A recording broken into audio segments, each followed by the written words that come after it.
My name is Raph. I am playing Grinner, a barbarian human, running from his past as an ex-soldier, now turned mercenary.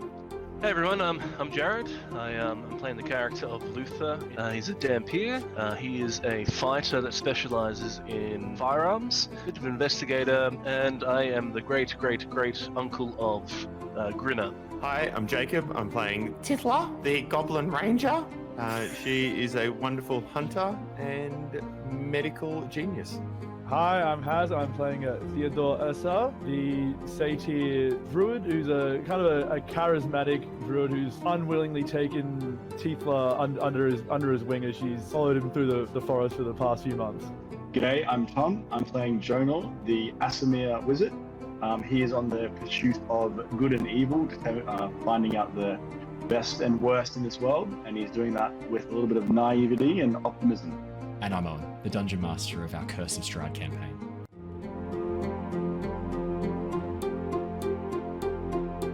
Hello! Hello! Thanks, Owen. Welcome back. You're so welcome, Jared. Welcome back, everybody, to the Lost Archives for our Curse of Strahd campaign. It is lovely to have you all joining us here tonight. For those of you who are watching this live, I hope you've had a wonderful weekend. For those of you in Australia, it's a Monday night. I hope your exit from the weekend wasn't too harsh. For those anywhere else in the world, I think your weekend is probably just coming to a close or your Monday has just started. Either way, I hope you had a wonderful, wonderful weekend. If you're watching us recorded or listening to us on the podcast, I still hope you had a wonderful weekend, but probably it's Wednesday by the time you're listening to this, so you've had a bit more time to sort of get into the week and hopefully tackle it. Hopefully having a good week. Hopefully having a good week. Not many crazy announcements to share tonight. We had our lovely guest / new main cast member Simon joining us for the Return of the Giants episode last Wednesday. Simon is going to be playing a Wildfire Circle Druid inspired by a Pokemon trainer from the Pokemon series. I think it's generic Pokemon trainer from any of the games.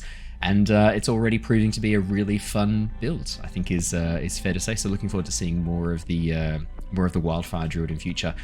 I've never been able to play one, but I've seen in action, and I've always thought they were really cool. And yeah, they absolutely are. They're amazing. So looking forward to that. I will finish the artwork for his Pokemon / Wildfire Spirit either tomorrow or Wednesday. For those of you who join us on the Wednesday night for Return of the Giants, that artwork will be done by then, so you get to enjoy that. In other news, episodes of Tears of the Kingdom are still dropping daily. I think there's only probably about 15 episodes left until you get to watch the finale. No spoilers, but it was absolutely epic, and blown away. That ending cinematic after you defeat Ganondorf is nuts, and that whole boss battle sequence, huge fan. So stay tuned if you want to see any of that. That's pretty much it for all the announcements, unless anyone else had anything fun that they wanted to share. Otherwise, no. No, other than I personally hope everyone had a bad weekend. You hope everyone had a bad weekend. Yep. Just to, counteract everyone else, I'd just like to bring a bit of balance. Okay, so you heard the positivity and thought, I'm gonna be a dick and ruin this for everyone. Am I reading that right? Yeah, personally, yeah. Although there is just that extra aspect of I blame you personally, Owen. Total Raspip move. Yeah. Okay. Well, I'll take that on board and promptly throw it overboard. Thanks for that, Jacob. And I've already forgotten about it. So let me do a quick recap to get us back into character. Exactly. Kill him all. Kill Tithla. There you go. Done. Thank you. Tithla, I'm going to need you to make me... Doesn't matter, it's a fail. That's it. Jacob, you'll need to make a new character. You need to assert your dominance. It's a death save. Start making death saves, please. Yeah, so does that mean I get a character that can walk again? No, they come back burnt too. Yeah, I think all your characters are going to come back burnt now.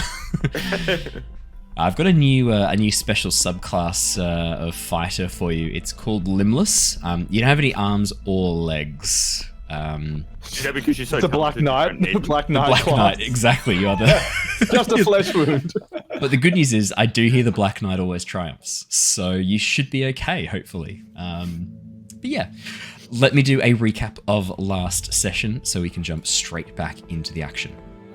The newest team of the Tempest Adventuring Guild are lost in the dangerous realm of Barovia. Trapped by strange magics, the group have travelled westward, away from the sinister castle which reportedly houses the immortal ruler of these lands, Strahd von Zarovich. Successfully arriving in the town of Vallaki, the group have now been drawn into an investigation to locate the missing bones of a saint said to confer protection to the town. Along the way, the group also briefly teamed up with a gnome sorcerer, Raspip, who was searching for a lost ring. Together, they both acquired lost ring and stolen bones, returning them to their rightful owners before Raspip, thankfully, parted ways with the rest of the group.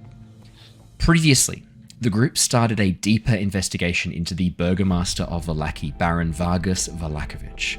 To this end, the group headed over to his manor, currently open to the public as part of the upcoming Festival of the Blazing Sun. With Theo wild-shaped as a cockroach, I don't know why, and hiding in Jonor's scarf. Why is there always cockroaches with you, man? What's going on? Do you have something you want to share with us? They're a very strokable creature. That's definitely not true. With Theo wild-shaped as a cockroach and hiding in Jonor's scarf, the duo snuck into the manor, pretending to be part of the town, gathering materials and creating wreaths to burn at the upcoming festival. Unfortunately, while Theo failed to detect anything of note inside the manor, Jonor was caught by the manor's butler. A quick application of the suggestion spell, however, allowed Jonor to magically influence said butler to get a message to Victor, the son of the Baron. With this mission kind of accomplished, and the duo now reunited, the two attempted to head out nonchalantly. This was not successful either, a guard spotting Jonor acting a little strangely and accidentally drawing the attention of the Burgomaster. Smooth talking and a large smile allowed Jonor to get out safely, meeting back up with the rest of the party. With a rendezvous organised for midnight with Victor, the team had a brief rest in the church before heading out into the night. We left off last session as Jonor and Theo were being invited back to Victor's house to help him figure out teleportation magic that he's so far been struggling to master, while the rest of the group stuck to the shadows and explored around the edges of the Aasimar stockyard, keeping a careful watch on the rendezvous. So, last session, Jonor, you were able to quite successfully convince Victor that you were an accomplished spellcaster, that you had quite a large amount of knowledge and expertise in the arcane arts, and that by inviting you back to his house and to his attic study, that you might be able to assist him with his understanding of teleportation magic. In return, you're hoping that Victor can give you a bit of information, not just about his father, but about the magic that he's also been working on as well. So, where we left off last session, while Theo and Jonor begin following Victor southward, back out through the Aasimar stockyard and onto the main road, Tithla, Luther, and Grinner are left behind. And that is one thing I forgot to mention. Raph is running a little bit late tonight, and I will be playing Grinner until he gets here. I completely forgot to say that. Sorry, Raph. He just didn't even notice he wasn't here. There's those stupid comments about fucking punching children or smoking lots of cigarettes or stealing booze off some like homeless person. In his defense, I think children are about the only thing that he wouldn't punch. He did say that in the session actually that I listened to. Okay, I'll take that. I received. Did he say that. he wouldn't, or did he say it would be difficult to? Because That's when he found out their age. Okay. So Raph will be joining us as Grinner. Until he does, I will play as Grinner. He should be here in about 15 minutes if I believe his messages. Still figuring that out. So, Luther and Tithla. Luther, you're currently up on top of the rooftops, having skirted around the outside of the buildings, waited for an opportunity where you were out of sight, and using your spider climb to ascend up high to get a bit of a vantage point above. I believe your stealth check last session that I rolled for you was absolutely 24, insane. Yeah, 24. So you've not had any troubles staying out of sight. Tithla, on the other hand, I believe your stealth check was not. It was so like a crashed. 7. No, you don't see me. You don't see me. Was a 7. I remember hearing about that. It was funny. You did crash into some garbage cans and then scuttle away trying to pretend to be a cat or a dog, I think, Nobody's at the time. here. So, That's probably the spookiest thing on the streets at that time, to be honest. yeah, exactly right. A tiny goblin Would you girl call crashing me? into some dustbins. So, Luther and Tithla, You watch Yes? as Theo and Jonor begin following this young lad, this sort of 16, maybe 17-year-old young gentleman, back towards the manor house. I described him last time, but I'll describe him again. Long black hair, quite similar in colour to his father's, tied back into a rather fashionable ponytail. But you can see where some of the strands have come loose and drop across his eyes. Very pale skin, almost partly luminescent in the full moon high above, casting this very sort of light glow across his pale white skin. The skin of someone who doesn't spend a lot of time outdoors. Very dark brown eyes, almost black irises. Quite a sallow, sunken sort of complexion, as if he has missed a few meals. But overall, not an unattractive young man, just someone who looks like they need to spend a bit more time outdoors. Would probably be your assessments. So, Luther and Tithla, did you want to follow along? Were you planning something else? Talk me through. Where are your heads at? Tithla mutters to herself, shit, we didn't talk about what would happen next. No, they've just sort of walked off. Tithla's standing in the middle of the stockyard because that was how her stealth check went, and is looking for the others and can't see them. I think it's probably a good idea that I come down. I think our friend Grinner is also around. Grinner leans out from an alleyway, looks towards Tithla and like hovering where the around fuck the you edge come of the from? stockyard and goes, "Oi, pissed." What? That's Who what you he'd calling? say. He wouldn't say pissed, he'd say pissed. Who are you Pissed. calling? What'd you call me? You dumb goblin. Come over here. What friends? Stop I don't standing out in the respect- open. I'm not. I'm hidden. Can't you see? I've got the fence paling. Well, how am I looking at you then? Your magic eyes. Well, this Magic. boy's Saw got... me go in here, so it doesn't count. Okay, but this boy's got magic powers. He might have magic eyes too, right? Well, I didn't have an answer until I thought about it for a second, okay? It wasn't magic eyes. You watched me hide, therefore you can see where I'm hiding. It's a bit easier. But that was back at the... Get over here. Now, come on, please. What about Luther? I don't know where he went. He fucked off somewhere. I know I'm gonna do as you say. What about Luther? You just see my face appear behind Grinner's. I've got an even better stealth check than him. You did. Grinner And I doesn't see you disappear with this. I'm gonna disappear back into the darkness real quick when Grinner rolled a sort perception get of sight 7. He it. doesn't see. No, Grinner got a 21 on the stealth roll. He rolled a nat 20. He did, but his They got a good stealth. perception's not good. He rolled a 7 on perception, so he doesn't. He's stealthy, but he doesn't see Luther. What are you looking at as he looks around? And Tithla turns around and runs in the alley on the other side. Oh, for fuck's sake! Grinner sort of gets up, quickly runs over the side, like crouching low, trying to not be seen. Get away from it! Get away from it! Looking a bit like a Sasquatch, like that Sasquatch run as he tries to run across the center of the town square, hunched over before he gets in the other way. He's like, what are you going on about, I'm dude? going Come on. to What? while I'm using my stealth, What am I so getting- I'm using spider climb. I'm going to get into a position where I appear behind Tithla now, It was behind you. and then I'm gonna Just go. popped up So next to you. what do you guys? I'm gonna for stage fuck's whispers behind Tithla. I'm like, psst, what are you guys doing? But that is not necessary, Luther. Jesus. What's Tithla goes to throw a punch and tries to, and I like to think that Luther wouldn't move, knowing that even if Tithla hit him, it wouldn't hurt at all. probably Sure, I'll let you wet noodle me in the. Punch! My hand! I'm not that strong either though. It's -1 strength too. I've got a lot Same. of dex, so the same. Do you wonder maybe we're sort of upending this very careful stealth mission that we've been on by fucking about in this alley? Grinner, nobody asked you, okay? I'm sorry, we're friends again. Yeah, I think you might be right. Good save. Should we follow? Thanks, I thought it was a good one. I think we should I like follow how him. your attitude to Grinner changes Yes. depending on who's playing him. Yeah, well, Grinner's attitude incoming also changes depending on who's playing. Yeah, I try Just to. rising to meet. So look, I would ascertain that they're going back to that manor house with the Oh, could you hear what they were saying? I couldn't fucking make out anything. No, I'm just sort of ascertaining, to be honest. That's where I'm assuming they're going. I reckon we actually follow them heard at it a all. I was distance. quite close. Oh, did you hear everything? What are they getting up to? Like, I heard things, but I was keeping more of an eye out for, any party crashes. I heard it all, but I didn't quite understand it. So retaining it was a little bit more difficult. Perfect. Thank you so much for that insight. Yeah, this was a really valuable input, Tithla. You keep that on record. Very well Thank you, done. I will. That was very kind of you, Grinner. I appreciate it. Well, how about this? Let's go follow them and see where they go first. Should we slightly split up and go down different alleyways? That way, if one of us gets noticed, then the others are still hidden. Yeah, I think that makes sense. Luther, you're a bit of a sneaky bastard, no offense. Me too. None taken. It's I use it when I need. I didn't do too badly back there, but I think No, you did. I think You did well.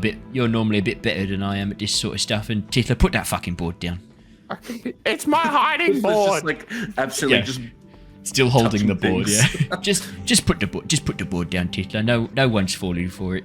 I'm How sorry, am I but meant no to one. hide if not for the board? How did you hide in the wilderness? There were no boards out there, right? Well, yeah. This is a I have my board. this is a totally different jungle to that. This is the concrete jungle. Exactly. I have my outside sticks. We should go. Yeah, we should should definitely go. split up then. I don't want to be sort of like standing too close to you, otherwise you might give me away. You know what, Grinner? Words hurt. I would have thought you most of all would know that. Yay, just in time. Raph can take over Grinner for me. So, Raph, to catch you up to speed, Luther, Tithla, and Grinner have quickly reconvened in the nearby alleyway and are now discussing what they're going to do to follow Jonor and Theo, who are currently heading over towards the Burgomaster's house with Victor. Grinner has just told Tithla to put the board that she's holding down and to try and be a bit more stealthy next time. And Grinner, there's no need to be so mean about it the way that you just were, like the words you used 2 seconds ago. I really Wasn't- don't understand It wasn't that mean. why you have to be mean to me. Look, Tithla, just fuck off, love. I feel like even that tone is more docile. I feel like that was more welcoming. More loving. Grinner just starts to sneak off. As Grinner sort of says that, I sort of like just give like a pat on Tifla's back. It's okay, darling. He's still, it's still fresh. What happened the other day? You'll come around. I just want to go home. So I think we should go and do this, and then we And can where is that? Just pray tell. go back to Mum and Dad. We'll try and get you there. Yeah. So why don't we go and see if we can get this teleportation, and then Let's we go. can go. Let's check it out. All right. Sneaking. Gonna go sneaking. I will allow Tithla to re-roll the stealth check. Oh, sweet. I'll take that. Stealth. That's one. And that's the second. Better. 15 with disadvantage. 15. Much better, Tithla. With the three of you now heading off and following from a distance, we'll jump back to Jonor. I will say quickly, I'll be on wherever I can be. I'll be on rooftops. I figured as such. Are Yep. you climbing back up right in front of your comrades or making your way? No, because we all plan to sort of go, keep in the vicinity but go different routes. I'll use that opportunity when they're not looking to obviously go up. Yeah, absolutely. Jonor and Theo. As Victor leads you through the streets, he continues talking almost a little bit nervously to the both of you. I wonder, did you have any other tricks or magic that you could do? I'm very interested in all of the different spells that I could learn. That you might be able to teach. We have many magics between the two of us, but I think it is probably best to not be displaying them out in public. What you've told us about your father is quite worrisome, and until we understand more about the political climate in this city, I think it's safer to not display our magic so prominently. Very, very good point. Yeah, yes, I hadn't thought of that. Well, if you wanted to know more about the political climate per se, my father puts on all these festivals to try and show strength, but really it's a display of his his weakness. He knows that the people at any point could turn their backs on the Valakovich household. He knows that Lady Wachter is just waiting for an opportunity to take control of the town from him. But why would the people turn on your father? He is, I'm not sure. How long have you been here? How much Only a couple of days. Have you... that would have been more than enough to see evidence of his cruelty, surely. I mean, yes, but this is a very cruel land that we are in, this land of Barovia. It did not seem so out of place. And sometimes a bit of cruelty keeps people in line. But surely, if you suggest that they would turn on him at an instant, there must be some kind of scandal that is brewing in the background. At the word scandal, you watch him sort of miss a beat while walking, but quickly do his best to recover. I think it's been something brewing in the background for some time. My father's cruelty is unmatched. Yes, these lands can be cruel, but you come to the towns and the cities as a way to escape that cruelty, not to experience it more. And my grandfather, his father, was a much wiser, much more loved burgomaster in his time. But unfortunately, my father is a small, petty man who can only use fear to force people to act the way he wants. Not like my grandfather. This is interesting. So your grandfather was a much better leader? Oh, yes, absolutely. He was a very loved leader of this town, of these people. Yes, I miss him greatly. He and I spent a lot of time together when he was too old to run the town. So your father took over before your grandfather passed away then? Yes, my grandfather was quite old and sick towards the end. An illness took him quite quickly. He was bedridden for a couple of years before he did eventually die. My father kind of took control, and while my grandfather was in bed and sick.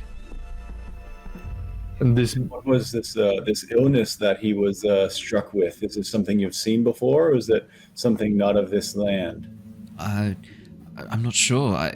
I know that my father summoned a healer, but I don't think they were able to determine what it was. It wasn't anything I've seen before. I must admit I have no knowledge of illnesses or diseases. And it came on quite quickly? Yes, he gradually got worse. A weakness of the muscles, and his hair began falling out. He complained of aches and pains. It is certainly an unforgiving world. Some of the worst things can happen to some of the best people. It's a bit tragic. I've always seen it as more of a chaotic world myself, that there's no intention, just shit happens, right? But you are an agent in this world. You have the ability to make choices and turn chaos back into order and things that are good. So, all the actions you take are important. Maybe that's true for you and your friends, the other Outlanders, but unless I'm able to escape this place, my destiny is already written. I will be a failure for my father, and I will probably be lost somewhere in the wilderness before I can take power. Find someone else to replace him. What my friend said here has a nugget of truth, both for your life and for spellcasting. You cannot hope to succeed in spellcasting if you cannot create order out of the natural chaos in the world. Indeed. Well, that's what I'm hoping you can help me with the teleportation circle. If you can assist me with that and help me understand that, I can leave. Be free to make my own way. We will certainly try.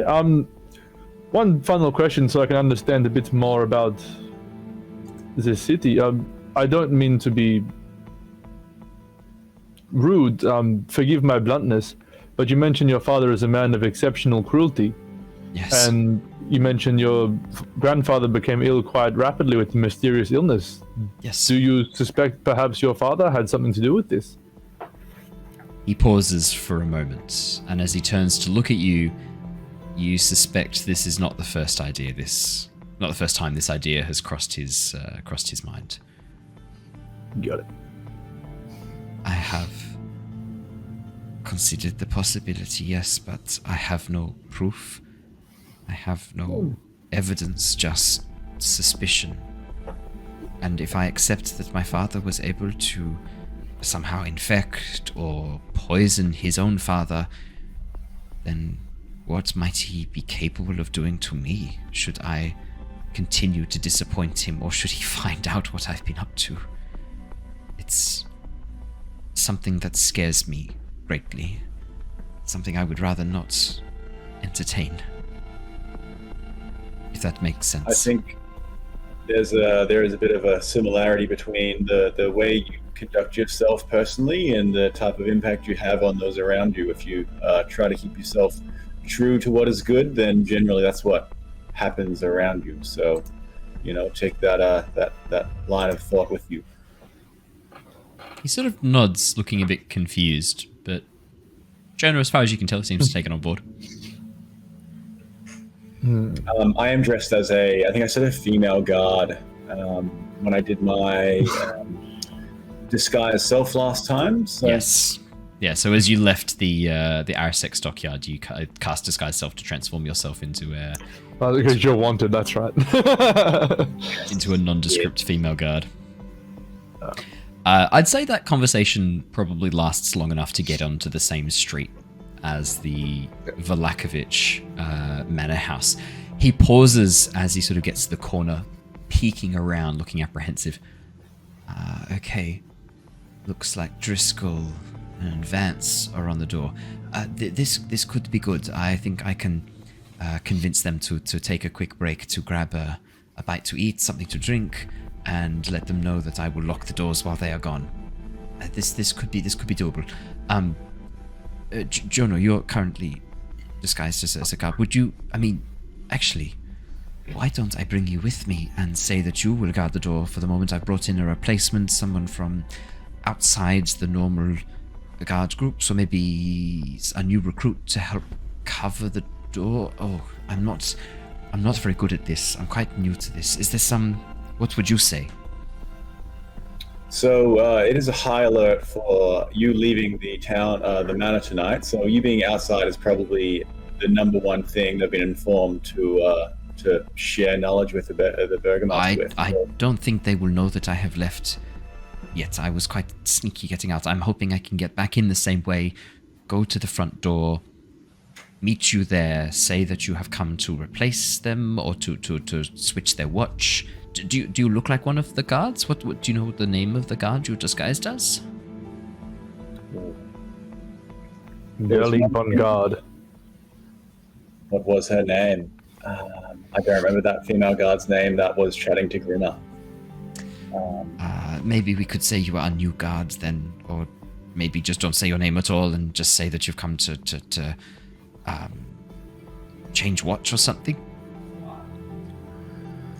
That's a possibility, but so am I leaving the front and you're not going to be seen? Because as soon as you're seen outside, that's a problem. Well, I'm going. I think I'll try and sneak in, and then come to the front door from inside the manor to let you and you and Theo in. Actually, Theo, have you given your name? I don't think you have. You and your companion in. Actually, no, I did. I introduced myself and Jonor when I was acting like my fancy magic salesman. That's right. Yeah, you and Theo. I will let you in through the front door.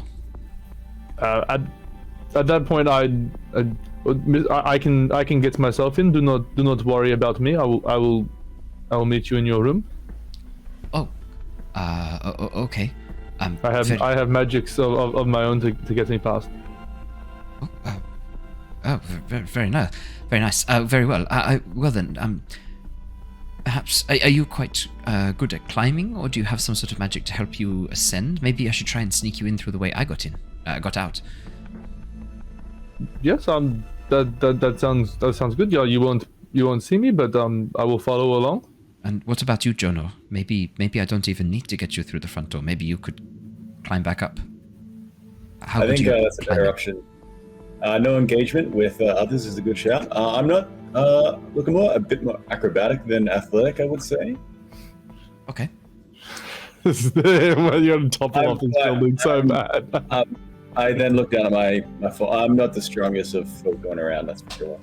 Do you have any spells that might help you climb or get into some place that... Spells, no, but I can probably get some of my items from my bag. Trying to just fly back in? I could fly back in. Just crash through the window like a pigeon? And then, like, fly up against the roof, flushing around, all panicked. And... How many times can you fly? Once a long rest. Perfect. One to get in there, and then when you have to get out, then you're fucked. Yeah. Oh, I can fall out much faster. You got the gravity assist for the speed on the way out. Yeah, that's it. What was your question, Tom? How scalable is this building? At the moment, looking at the front, Jonor, as you kind of size it up, do you want to make me a perception or investigation? Sure. Because it's not going to be the easiest. Investigation. That's a natural 1 for investigation. I don't know why you rolled it twice, but we'll take the first roll. Yep. Jonor, as you look up at this building... You got this, bro. Too easy, camp easy. This is like... It's like climbing a library shelf, right? Like you've climbed up to the top. You've climbed up to the top shelf of a library once before. I mean, it was only 2 shelves, but you can see that there's like what looks like there's wooden beams on the outside. If you could grab them, you just hoist yourself up. It'll be fine. Why is everyone whinging and worrying about this? Just grout between the bricks. I can get myself up there. Yeah, no worries. Yeah. I at that point put my hand on Jonor's back, give him a little pat, tell him he can do it, and cast guidance on him. Nice. Jonor, a warm sense of accomplishment flows through you, as if you have already succeeded. Fantastic. That's all I can do for you, buddy. Good luck. I can't win. I can't do this. I feel incredible. All right. Yep. It's a climb. That's what he's chosen to do. Yeah, I think we can climb this one. We're going to be heading around the back and climbing up a tree, moving across a branch, and then in through a section near the top of the attic where the roof has partially come apart. Perfect. Lead the way. Alrighty. As Victor leads you back around, almost doubling back on yourselves just a little bit before heading through into one of the back alleys that borders onto the rear of the Vlakovich household, you see a massive oak tree rising high over the nearby townhouses, one that you've seen before a number of times. Several leaves still clinging on for life, while the rest of the tree is bare and skeletal, the branches swaying gently in a breeze that dusts across the pavement and through the gardens that you step through. As you get to the base of the tree, Victor has a little bit of a look up, judges it, and goes, well, I will go first, and follow me very carefully. I'll lead you to the branch. Several of these are quite weak. I have a spell that can save us if we start to fall, but I'd rather not use it straight away. It will exhaust my spellcasting. Please, follow me. Absolutely. And with that, you watch as Victor begins scuttling up the side of the tree. As he gets to the first of the almost like split branches rising from this central mighty trunk, he pauses for a second, pulls out his spellbook, flips through, begins like tracing down, mutters something under his breath, and you watch as he casts a spell before continuing to climb. As soon as he's like looking up, like climbing the tree and not paying attention, I've roached. Okay, brilliant. You just down into a tiny little roach. Like, well, actually, no, it's not even that. It's animorphs. You like slowly begin like with like the sound of bones cracking and flesh twisting as antennae force themselves out of your head, your mouth splitting into mandibles before starting to shrink down. It's horrifying. Jonor has to watch this. Yeah, Jonor just watches all of this unfold, hating every second of it. I'll never get used to that. I go straight up after Vicky. Brilliant. Jonor. Yeah. Yep.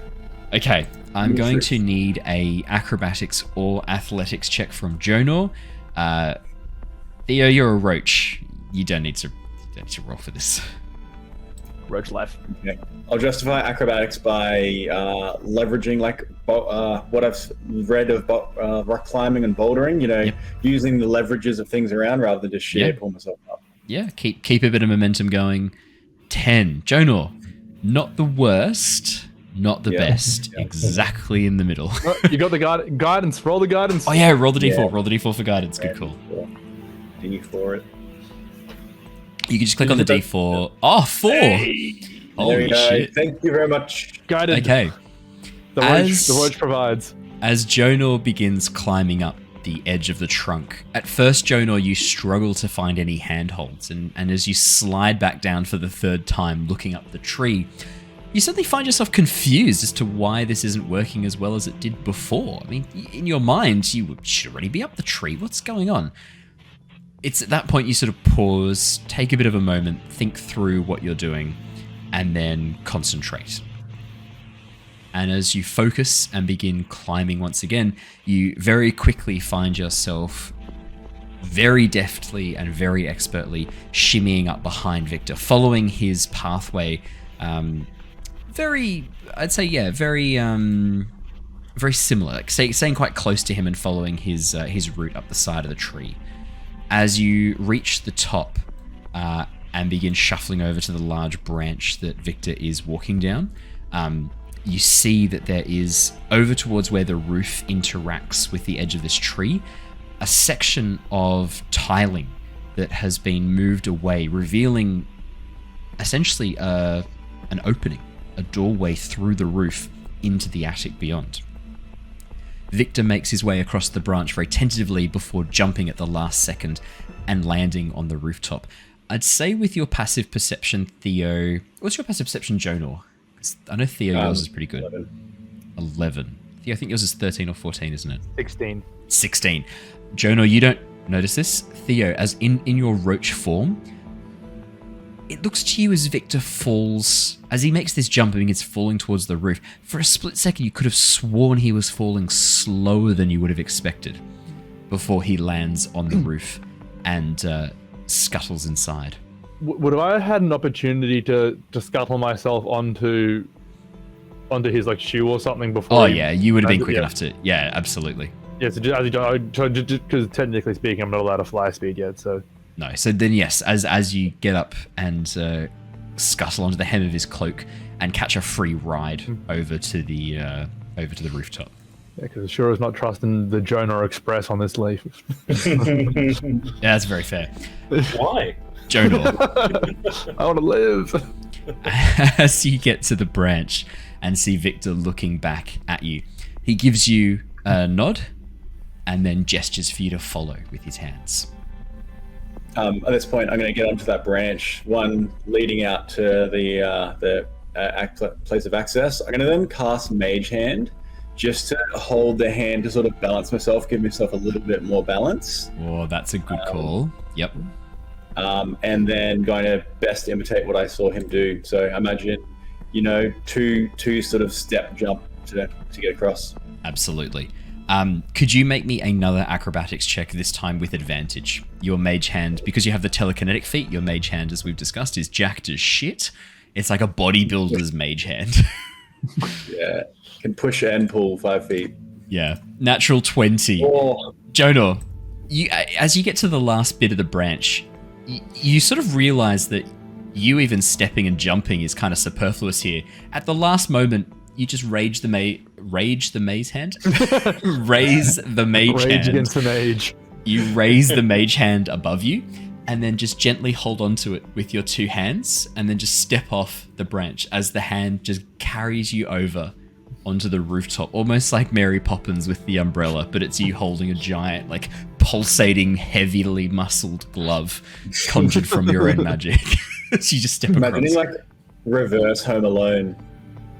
Just going from the tree house into... Yes. Yeah. You just grab onto the hand and gently step off, and the hand raises you up onto the rooftop. And as you sort of let go and look down, Victor kind of looks up a little bit wide-eyed. Wow, your mage hand spell. It's so strong. Yes, you know what you can lack in physical form, you can boost in other ways using magic. You know, there's benefits to magic, that's for sure. I've always thought this. To see such a powerful mage hand, you must be a very powerful wizard, Mr. Jonor. Thank you. That's very flattering of you to say. I won't take it to heart. That's stop it. Oh, you. Victor nods You come with and the then mage pauses for a second, looks around and goes, "Oh, where is Theo?" He's a very sneaky roach, I would say. I did tell him I'd meet him in his room. That's true. Did you just say he's a sneaky roach? Yes, what I I did heard. say that. To refer to your friend as a roach, that is not very polite, is it? Well, you know, these Is he a things will make sense. shifter? He lowers his voice and leans in. He might be, you know, I might have wings. He could have some shape shifting. There's more than meets the eye here. Some sort of transformer. Wow. As Roaches in disguise. Roaches in I disguise. lean into him and nice. say, I do appreciate you keeping that information to yourself. He nods. That's not happening. Of course. I have just live tweeted it. I sent a message to a bird and then had the bird drop scrolls all over town. We call it tweeting here in Valakovich. In Valaki. Cute. Let's get inside. Brilliant.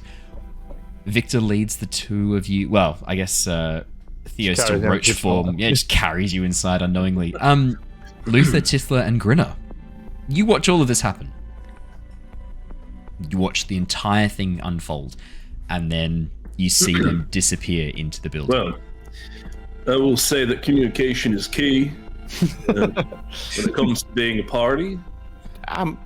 Is that the same key to get through the front door, or is that a different key? No, darling, I wouldn't go through the front door right now. Okay. This has put us in quite an interesting predicament.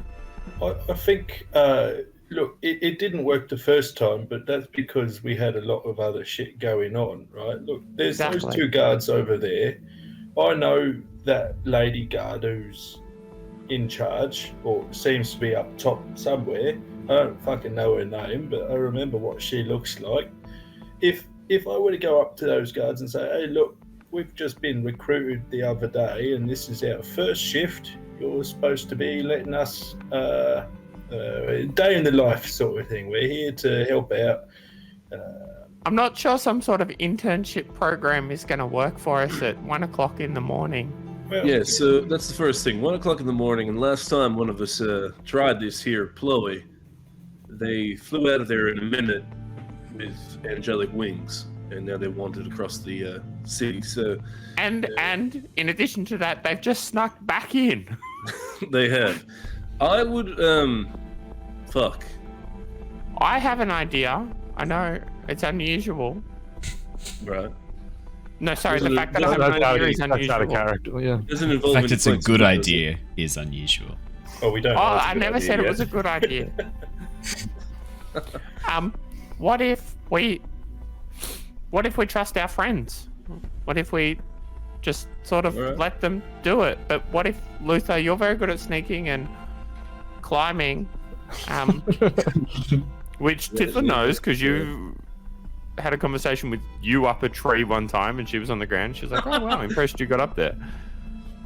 So she knows you can climb. What that's if you perfect.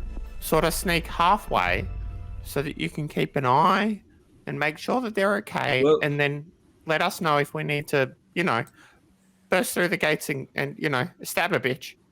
How about this? I remember them saying, "Wait, is it the knowledge? Are we aware of the knowledge that like he's up in the attic? Mostly, we are privy. You've to watched that, right? them climb up into the attic, and you know that Jonor Oh, so they've actually reported climbed back. into the attic. Yeah, through the roof into the attic. And he also would have heard, I mean, when Jonor came back, he would have reported, the butler went upstairs to go and deliver this message. And Tithla overheard a bit of the conversation in the square. Yeah, they just said they go up the attic. Yeah. Okay. I'm gonna I'll scale up the wall and I'll make my way up into the addict area, and we'll keep an eye out for some sort of signal if we need to rush in. Yeah, so we'll just hang out down here and we'll beat the shit out of the guards, and then we'll wait. maybe maybe that sort of. We can reverse that order. We can wait, and if we have to get in, then we can go through the guards. So you know that I wake up in Please. the morning to do my rituals and such, and you know that I have candles and other things for my religious sort of ceremonies. Oh, you're thinking we burned the whole place down with everyone inside? No. I love it. I was not. I think that we Grinner, should that send I some was sort not- of warning first and then burn the place down. Return I was it to thinking nature. that if you guys look at the roof, How did you and not see that coming when see- you said candle? If you guys see a candle, like a glow from a candle up on the roof, that means that we should burst through the doors and give them the hand. Yeah. Okay. I like Alright. that. So Good idea. I think that's what we do because at nighttime, so talking for like out of game, nighttime that should be visible to people, like Yeah. pitch black and a candle on the rooftop. I do have a Well- question though. Do you have a reliable tinderbox? I have a tinderbox. I think Is- I think it's reliable. Okay. I just wonder, is it more for lighting tinder than a candle? I mean, you know, worst case scenario, really worst case scenario, if shit hits the fan, I can use my whistle. I feel like we would only be bursting in if it is shit hits the fan scenario. But look, I'll tell you what. If we see a candle or hear a whistle, we'll come in. Yes, let's say Or that they're just both shout, "Oh simonious- shit, we have to bust in." They're both simonious with it. Maybe the candle will be like things are getting tense. Start making your way into advantageous positions. That's when And if shit Grinner hits the fan, then that's picks when I do the Tithla up signal and whistle just throws her onto the roof. through a window. Just javelin Through a window. through. Bruno, do you think you could do that? Could you throw me?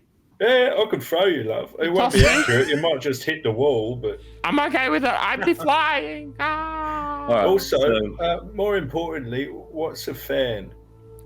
It's what happens when somebody really likes somebody and like they're kind of a stalker and they like know all their songs. Don't say it. Don't do it. Don't do what? I don't know what you mean. Good. Look at him. You know what he Still in you know character. Well, look, I think that we've got a good start here. New albums One, just come one out. thing that I think might need to. Jacob, I just want you to know that there's now consequences, and if it continues, those consequences will get worse. I already had decided what would happen to Grinner and Tithla if you mentioned, and it's now Grinner? yep, Mentioned Grinner's what? tied up in this. Grinner, it's in your interests now to control Tithla. If Tithla mentioned what? Maisie Peters, the wonderful, That's it. Thank you very much. Brilliant. It's just the wonderful artist and I'm singer like- Maisie Peters. The last time you got punished for this led to the great ovening incident. Uh-huh. Grinner's gonna step up to Tithla and just snap her neck. Cool. You mean the That's wonderful the artist only on tour way here that in you're gonna get Australia out of this. later this year? It's the only way you're avoiding the consequences on this. That's so unfair. Good. I love it. Michael Arena here in Melbourne? No? That one? Different one? Every time you speak, it gets worse. Just so you know. Please tell me you've created a Maisie Peters roll table. It's not a roll table. It's not a roll table because all that It's an happens is when escalation. Jacob It's a ladder. speaks, it drops.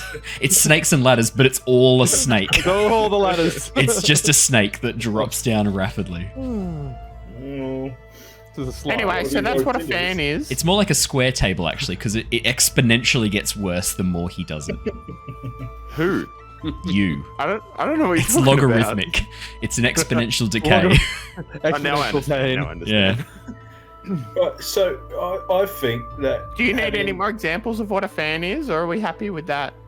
I think we're going Yeah, down there. I think we Okay. got that. Okay. I think that's it. But look, those welcome. two guards that are out in front, I didn't thank you. That's okay. I know No, you meant to. I didn't thank you. I know you meant to. You just forgot. It's a very stressful So, time at the moment. You guys been talking this spiel for a while. I'm just sitting here, just watching you guys go back and forth, like with just this blank expression on my face. I'm desperately trying to get an idea out here. Just don't stop me, or it's going to disappear. Right? Look, Okay. we need I to. won't interrupt anymore. Oh, no, it's gone. Okay, guys, look, I'm gonna. Tithla slaps you across the face to remind you. Just keep looking back around, not getting anywhere. So, what was your idea? Do you remember? Yeah, no, I do. Look, if we need to distract these two guards out the front, because two less guards is two less guards that are paying attention. I don't mean we need to get crazy with it, but what if I just wandered up and started talking guard shit to him? But like, I kind of talk to our strengths, right? Like, I could go up there and Grinner, why do I get the feeling you're trying to get away from me? Well, that's a feeling that I'd imagine you have quite a lot there, Tithla. Only from my closest feeling and in the back of dearest his mind. friends. Yeah. Okay. Well, this sounds like a great plan. Luther's You're not gonna punch go him and out though, right? Are you? No. Are you sure?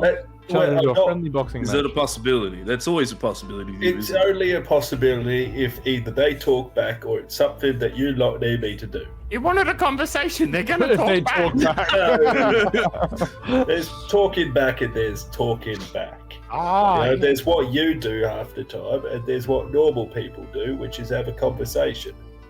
I don't understand the difference. No, I know. That's the problem. Okay. Perfect. Okay. You're welcome.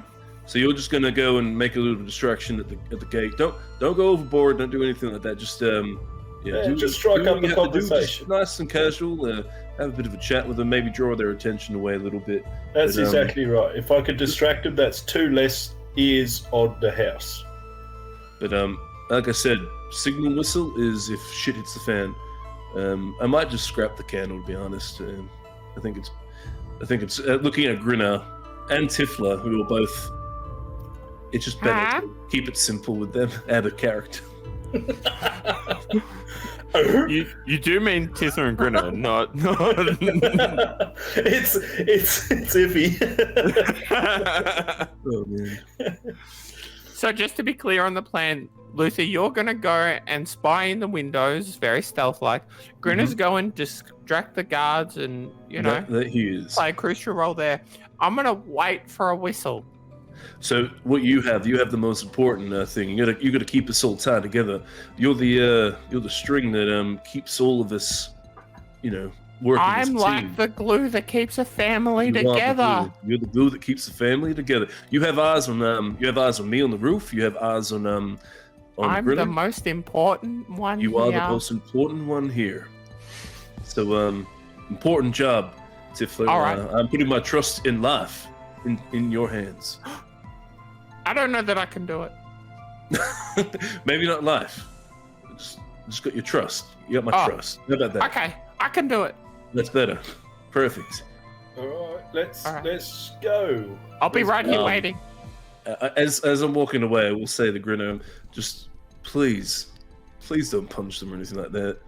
Well, look, only if they deserve it a little bit. That's the If best you're you gonna can punch them, at least make sure you run off. Well, Do if what I you did the punch other him, they night. won't be getting up again. Let's put it that way. It'll be punch him, lights out, moving on. Perfect. Okay. Just I'm not going to hit him, Luther, unless they say something to me I don't like. Or something happens. most people don't go around just punching people when they say something they don't like, right? Well, most people are... Yeah, I'm not going to finish that sentence. I feel like that would be rude to a lot of people. It probably would. Okay, well, just try your best to be well behaved. I'll be right back. I'll check up on you guys later. Yeah, look, Luther, I know you've got our best interests at heart. I know that better than most of the others here. So, you do you, mate. I'll wait for the whistle and try not to kill anyone. Perfect. That sounds great. And with that, I guess I'll slink into the shadows. And what I'll do is I'll go around out of view, so Grinner and Tithla don't see me traverse up, because I'm just going to walk up the wall pretty much. And then I'll appear up on top of the roof, probably a little bit quicker than even Tithla was anticipating, because they're probably anticipating me walking up the tree and then going sort of that same route. I'm just scaling the wall. Okay. So I'm going to get there a lot quicker I've realized that like I don't want to like obviously show too much of my hand, but at the same time they've already been in there for like a couple of minutes, so I need to get at least eyes or at least like ears on them. So do you want to make me another quick stealth check, Luthor, just to see how well you managed to stick to the shadows? One. Yeah, it sucks. That was good. 11. What's your passive perceptions, Tithla and Grinner? Very easy to answer. Perception, Okay. did you say? Yeah, passive perception. 15. 15. 11. Okay. Here's what you see. Luther, in your haste to get up on top, they don't see you walking up the side of the building the whole way. What they do see is as you get to the top, rather than seeing Luthor scrambling over the edge, you just watch as he just ascends and suddenly, like, as if from like as if he was lying down, suddenly stands upright from the other side of the building and like strolls casually to the top of the roof before like peering in through the hole in the roof that's now been recovered. So is that like full Drac in a box where he just steps out of the coffin? He just suddenly like emerges like a full vertical ascend from the other side. You just catch this last moment of his climb. Tell me he's got his arms crossed as he goes. That's up to Jared. I'm not going to have my arms crossed. Oh, boo. Sorry. Visual is enough. Next time they wake you up in the morning, you should do that, actually. That'd be quite funny. I think Tithla would fully watch that and just go, oh, yeah, no, good climber. Normal. It's just normal. We saw Jonor fly out of a building on like angel wings. So, like, it's not the weirdest thing we've seen. No, that's a good point. Tithla would clock it as abnormal, but just think, hey, you got cool stuff. Tithla was right saying that we really need to explain all the special abilities that we have. Oh yeah, I heard that I heard that in the session. It gave me a good laugh. Yeah, they're like, Luther, you should start with you. No, I'm fine, thanks, honey. I'm okay. Talk about that later. Grinner, what does Grinner think of this? Suddenly seeing Luthor just, almost. And I will say, this is a lot quicker than you're probably anticipating as well. Yes, very quick. I've also known Luthor a significant length of time. Yes, more than any of the others. Would this actually come as a surprise to me, or would I have clocked bits and pieces enough to know that there's depths to Luthor that haven't been delved yet? Do you want to make me a perception check, Grinner? Because maybe this is the final puzzle piece where like all the things you've seen previously suddenly start falling into place. Yeah, I 100% think there would be little things that would have definitely popped up. I want to see if Grinner's you've never really seen me properly eat any food. Yeah. Like just it looks random assortments of like blood puddings and black puddings and blood sausages. So it seems as though it isn't linked to Roll20 at the moment, but that was a 16. I'll try and work out why it's not linking. No, that's okay. I can pull open the log as well, but I will. I reckon it will be because your Beyond 20 has updated, and if you're running it through Chrome, you might need to just refresh Roll20. Yeah, I did see something pop up there today, actually. It would actually help if I hit launch game in Roll20. That would definitely be a good start, yeah. There's my good moment for the evening. I reckon that might be where things have gone wrong. 16 Grinner. It's at this moment, watching Luthor do that, that you suddenly go, oh yeah, I've seen him do all sorts of freaky shit like this before, and all of it suddenly clicks into place. He's been able to get into places that he never should have been able to get into, and in the past you've kind of put it up to, oh, he's probably a pretty good climber. This is more than just good climbing. And yeah, as Jared said, you've not really seen him eat anything either. Like occasionally he'll partake of like certain foods, but like it's the amount of meats. the amount of food you've seen him eat and the amount of food he would need to eat to sustain life, they're very different amounts. Like there's a deficit that's not being met. So I've clocked there's a genuine level of shit fuckery. Yes. Have I clocked that it's an inhuman level of shit fuckery? Yes, then? I would say at this stage, you know that in this moment you go, oh yeah, he's probably not 100% human.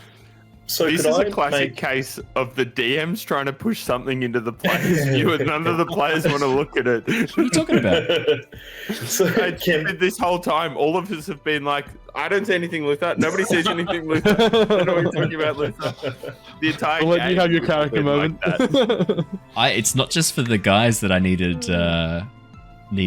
Jared to roll that stealth check. It's also because there's other people around who might have seen this. That No, for was sure. a- Just in general, we're always like, I don't Yeah, want to you know do what's tend to be going quite on with blinky. Luther. Blinkers on. Yeah. yeah. Can I roll for if I would know, at least be able to narrow it down to what species Luther could be? Ah, yes. It consults the inner racist to figure out which box he belongs to. Would Grinner be more That's- likely yeah. to know of the spell Spider Climb, though? I don't I think. feel like because Grinner has dealt with a lot of in his life as a soldier, he's fought a lot of interesting creatures that he's been pitted against. So I would say he'd know more about species than spells. I was going to say, the other thing as well, right, is Luther's not very good at magic. In fact, the whole time you've known him, he's expressed consistently that his knowledge of magic is not that pronounced, that whenever there's been stuff that you've had to figure out magically, you've always gone back to Jonor and gone, hey, there was a magical problem, we got as far as we could our way, you have to solve this last bit yourself. Like whenever Jonor hired you. That checks out. Okay, so what do I roll for species check? I'm going to say that that's going to fall under a nature check. Nature, all right. Or history. Nature or history, your choice. They're both -1. Oh no, we might be talking about our secrets sooner than anticipated. Oh, nope, we're not gonna. That's Oh a my lord. 0. Hey! Grinner. He's human. The Grinner. natural 0. Grinner. He's probably a dragon. It As you checks think out. about it, it starts checking out. What? He can get up to places. He's probably flying. You've heard dragons can change their shape sometimes. What if he's a dragon? There's a lot more This is respect going on now. There's like a certain level of keep the fuck away-edness. You're pretty sure. You're pretty sure. I mean, there's a part of your brain that rebels against this, but the conspiracy theorist within you is awakened now. His white hair could be white scales. He's got red eyes. He's probably a dragon. There's nothing else you can think of that fits better. Oh shit. Alright. I better start being a lot fucking nicer to him. Oh shit. Anime. How many life and death situations have you two been in together and he just didn't turn back into a dragon and save you? No. But that's he's saving it for something special. Like, I don't mean to add more to this, or I do actually, but Tithla suddenly has a Drakewart, like a Drake around. That's draconic in nature. Yeah. Like, he suddenly, I'm a dragon. Right There's a lot of draconic things after going on. right after Jonor tried to organize a scholarship for Tithla, and Luther tried to kind of like shut that down and was really apologetic to Tithla, and now suddenly Tithla has a Drake. I mean, Grinner's having like a Coincidence? full star meld moment right now.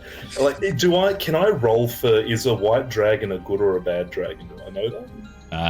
I will say that you know that dragons generally aren't good or evil based on scale color.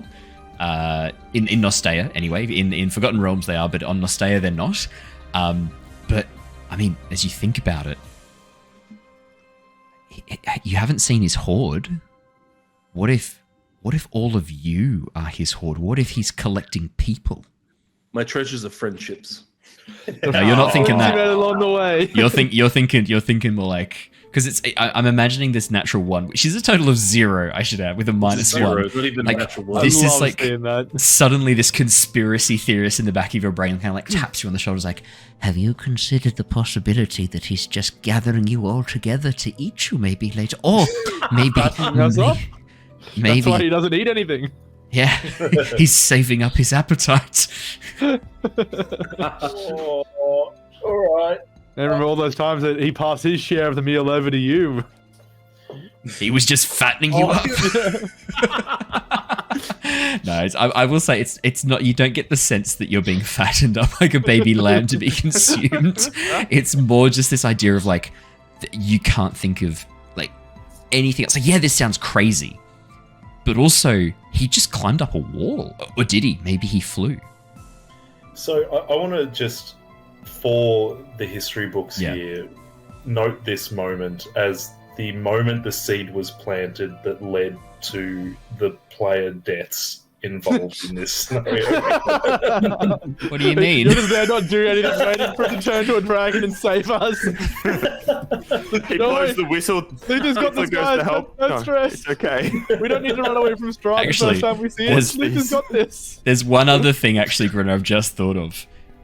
Grinner, what if he's been replaced by one of the puppets from the toy maker's store? He could be a Blinsky doll. Oh, shit. Well, the only way to fix that is to burn him alive. Well, he's not alive, so it's not alive, so it's That's okay. right. That's right. So But we'll burn him. And that'll... you've known him for years, and he's always been like this. Unless, have you? What if everything leading up to this moment was just a memory that he implanted into you? Well, the only way to find out is just to burn him. I'm just going to have to burn him. That's all it is. Okay. That's you focusing on the burning. So yeah, I mean, at this stage, Grinner, he's probably some sort of dragon. This is where you're at. You're like, yep. If he's a doll, I've got to set him on fire to find out and get rid of him. But if he's a dragon, I can't set him on fire because then he's going to eat me. So It's such a conundrum. I think I'm just going to have to be really fucking nice to him for a while. Yeah. Amazing. Okay, Anyway, fantastic. hello, guards. Well, and with that knowledge, you're going to be so much more reckless to the guards now because they've got a dragon as That's a Got a right. dragon in your corner. Or a doll. Or a doll. It could be bad. Could be useless. That could be useless. As Grinner walks up to the guards, we're going to jump back inside with Jonor and Theo. And I'm actually going to bring the two of you across to a map. And I will bring Luther there as well because he's sort of peering in through one of the windows. Perfect. So let me bring you across to I love that. What was that, sorry? I don't love that. That seems ominous. What are you talking about? What a map. What's wrong? What? What's wrong? Every time we leave that main map, I don't know what you're talking about. Hey, everyone else should see darkness and nothing and no map? At the Or moment, is that just me because we're not there? Yeah. Because we split the party. Hey. Set you all up. Alrighty. Anyone ever thought about Is how, that what he looks like? No, ignore Fuck that this token. is- That's just the token that comes with the pack. It's horrifying. It's not what he looks Oh like. yeah, I was gonna Look say at just it. got, we've been wandering It's like a around this corpse. dude. No, that's not what he Jesus. looks like. And you I'm guys gonna see- follow that man into an attic. But I want to stroke your roach. Oh, in that case, kind sir. You guys have vision. I've only got blackness here. Yes, some I of don't you will see only have anything. blackness. Oh, you put Grinner and Luther in the room with me, not Jonor. I can see. Oh yeah. Sorry. Owen, I think you might not have set my vision again on this token. Oh, don't tell me that. Take it back. I can't see anything. Take it back. Apologies. You take it. Thank you. Yeah, that's fine. I'll set that up for you right now. What's your dark vision? It is 30 feet, I'm 60 guessing. feet. 60 feet? Yeah, 60 feet. There you go. Oh. Enjoy. Better? Oh, there we go. Perfect. Thank you. Yeah, Still can't see. welcome. Oh, there we go. Jonor, you should be able to see now. Maybe Jonor. I'm getting there, mate. All right, so as you step into the attic, the part of the roof that Victor pulls back to allow you entry leads into a small room with a trapdoor in the far right-hand corner of the room. Victor gestures you inside, and then as he reaches up, he moves a section of wooden beams back across. There are tiles attached to this that he is able to pull across and then hide the hole in the roof from outside view. On the inside, it makes it much harder to see as well. Well, I think that should give us a bit of time. That was very well done. So your friend Theodore, he's going to meet us in I kind of just pop up behind him. I just like anamorph back. As he sort of on like the shoulder. Sorry, you startled me. Well, it's good to see that you made it up here in one piece. Please follow me. Don't mind the junk. I will lead you through. There's a passageway through. I mostly leave it set up to annoy my father. As Victor leads you out of the smaller room and into the main area of the attic, you're greeted by an inordinate amount of crap.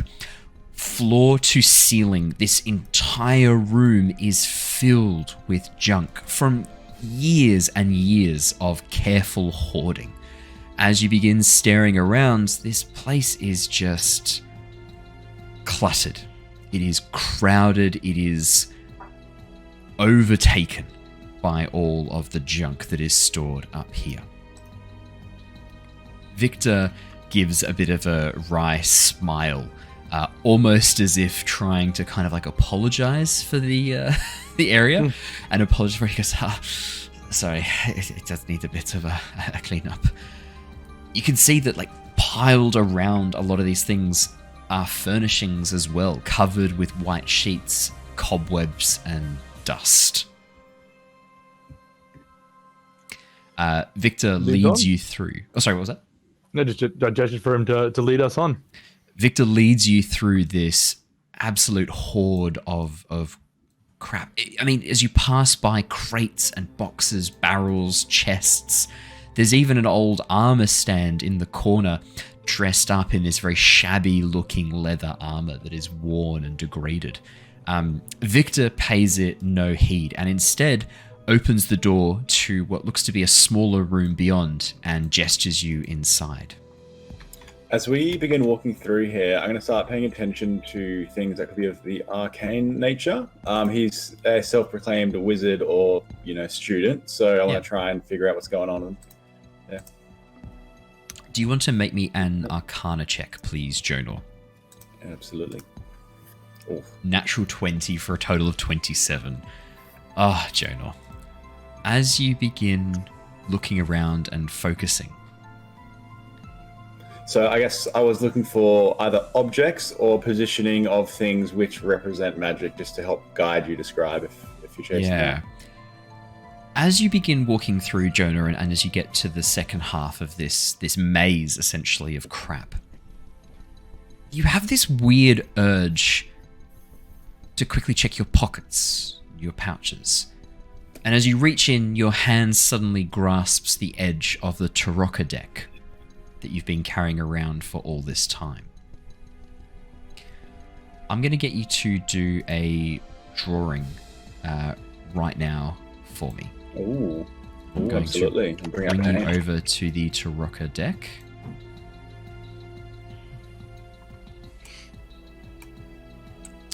Okay. I'm just going to quickly pull open some information here for me. As you reach into the deck and begin pulling, just sort of absent-mindedly, almost playing around with the cards, you suddenly find one of the cards drop out of the deck, slip between your fingers and clutter to the floor. As you reach down and pick it up, you turn over the card and see the Druid card. An old figure standing before a vast interlocking tree. His eyes glazed over, dressed in what looks to be very ceremonial gear. The Druid looks thoughtful or in a trance-like state. And as you pull the card aside and focus on it, and lower it very slowly, a glint of light draws your attention to the corner of the room. As you stare at this card, you know the Druid signifies essentially signifies something hidden, something lost that one must search for, or be granted through meditation, through focus, through study, or through luck. And as you look over in the corner, this small item glitters in a glass display case full of jewelry. Okay, so he's walked forwards more into the other room. I'm going to stop and look over at that direction. I'm trying to gauge if I'm able to get more of a look at this before he walks all the way in. And well, it looks like Victor has headed into the room, ready for you two to follow. He's not even looking into the room anymore. He's walked on ahead. Theodore's in front of you, blocking the way a little bit. I probably would have stepped through. If Jonor started lagging behind, I probably would have just stepped on through. Yeah. I am going to step over towards that glint of light, whatever draws my attention. Yeah. As you do, Jonor, you begin heading towards the back of the room, and there is this display case set up, looking like it is full of dusty jewelry. But inside, sitting almost as if discarded or forgotten, is the hilt of a sword. No blade, just this golden hilt, bejeweled, beautiful, untouched by time, untouched by the dust, hidden away at the back of the display case. Is it grabbable? Am I able to get it and collect it very easily without knocking other things? Yeah, reach down, lift up the lid, reach inside past the jewelry and grasp the hilt of the sword. It feels cold to the touch. And as you lift it up, you can see that the blade isn't broken, it's completely missing. The hilt is hollowed inside, as if the sword was never finished or expertly disassembled. Do I have anywhere? Is it small enough for me to shove underneath my cloak subtly for him to not detect this? That's what I'm going for, and to then return back into the second room. Yeah, it's a one-handed sword hilt. As you lift it up and look over it, you definitely think you could try and hide it underneath your cloak. Do you want to make me do you want to make me a stealth check or sleight of hand check? For sure. I will go a stealth. 18. As you tuck it away underneath your cloak, hide it away rather successfully, you think. Yeah, as Jonor grabs the hilt of the sword, he's going to then cast Prestidigitation and sort of clean up the dust, return it back to how it was, and any of the cupboards or things he had knocked, he'll say those words as he's casting, just as his way to get back into the second room while sort of setting the land back to how it was before he walked through it. Brilliant. Perfect. Theo, as you step into the room behind Victor, the first thing that strikes you about this room is the very interesting creatures living within it. Inside the room are a number of skeletal cats, completely made of bones, some of them animated, walking around, one of them sort of bumping into the back corner of the room continuously as if it's trying to walk forwards but unable to sort of move anymore. The others, some of them frozen mid-sit or mid-stand. One of them sitting up on the chair that jumps down as Victor enters, heads on over and begins rubbing up its bony face against him as he bends down and pets it. Hello there, Spice. Yes, please, don't mind the cats. Some of them are working better than others, as he looks over at a number of the ones that are just frozen. There are 6 in total inside the room.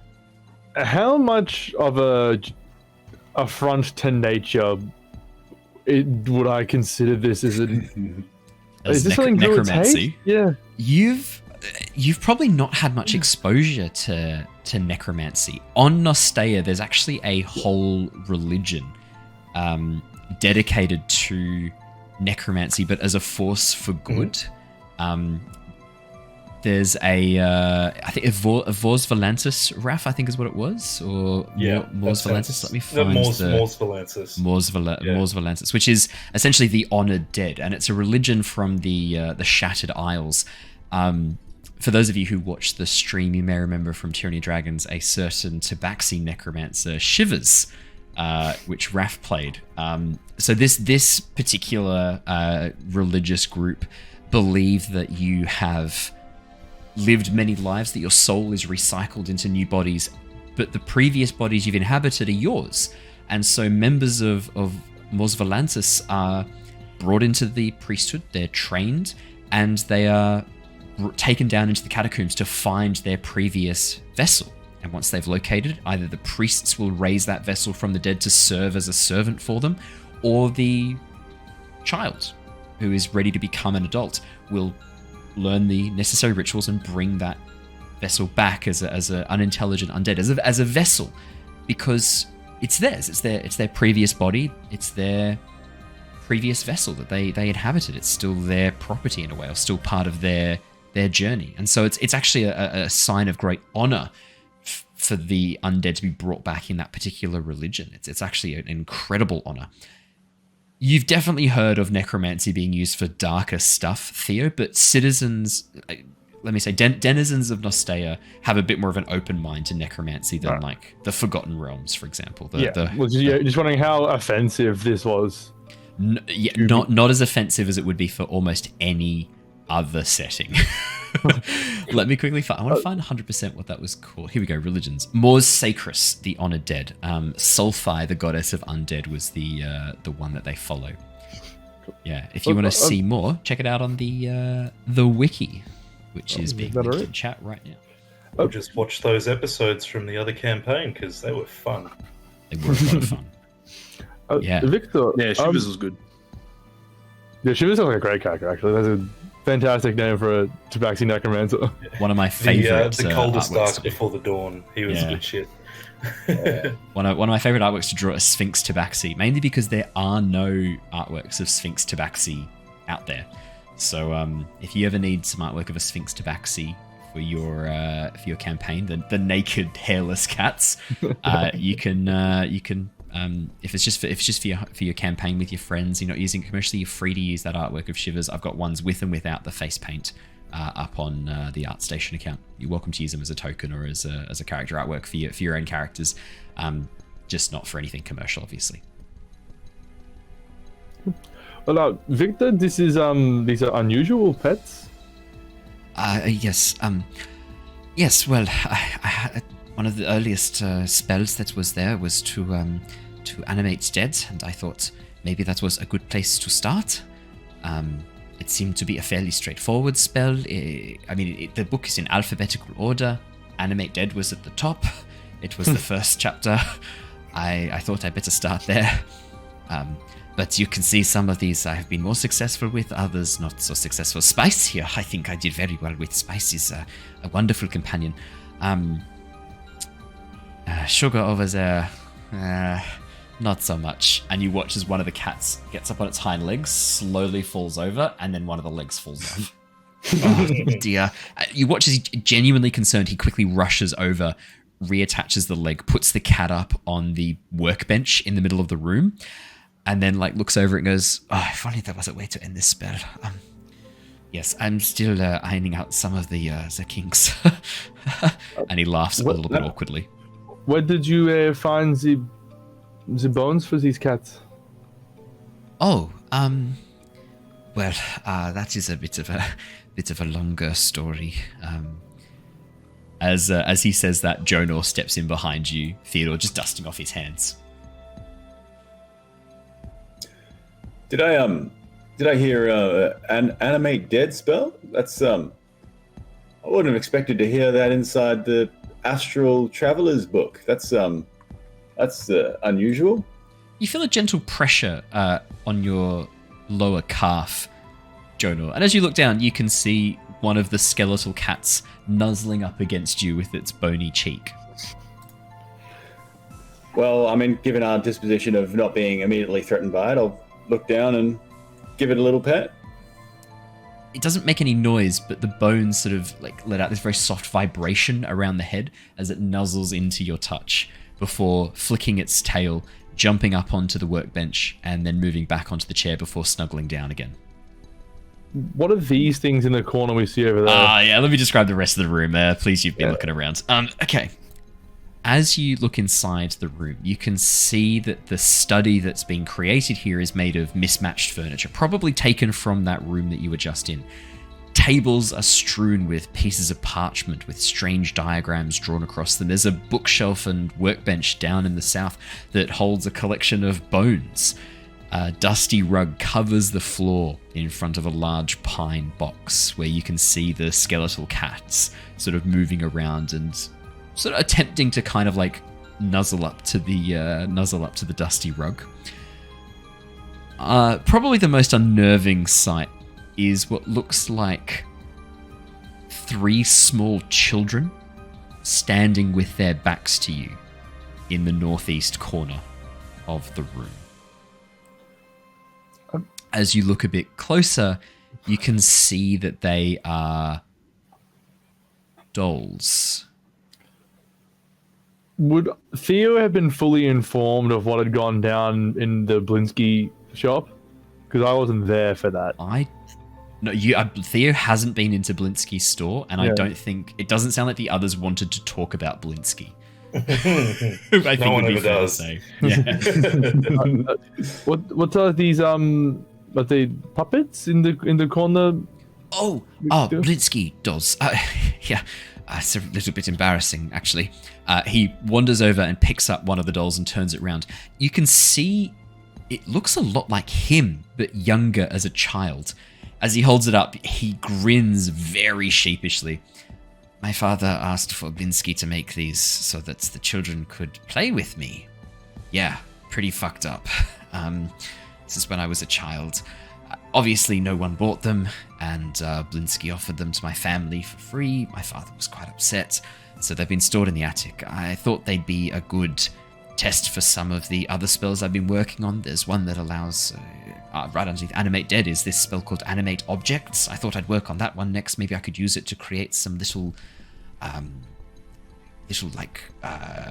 servants, or like little workers that I could help do tasks for me. It seems similar to a spell at the very end of the book called Unseen Servant, but that's at the end of the book, so I want to make sure I go in order. I'm not sure alphabetical is the best way. Jonah, did you learn magic alphabetically? I usually scaled the spells in terms of difficulty and based on whatever class I was going into. And my studies of the space and time never really lended itself to turning inanimate things to be animate. I'm kind of surprised that spell came from the sphere of the astral space. Wait, hang. Oh no, these aren't from that book. These are from the other spell book I got from Gunther. Oh right, okay. I was gonna say that it really that didn't align at all. Going back to where you got the cat bones from very briefly. Oh yes, sorry. Well, there is there's an old graveyard out the back of the Wachter estate. The Lady Wachter likes her cats, but she doesn't take very good care of them. So I've always wanted a pet. My father would never let me. I thought maybe if I could borrow one of their cats, but the spell didn't work, so I went back and took another one, and then another one, and then another one, until I finally got it right. It's a bit creepy, I know.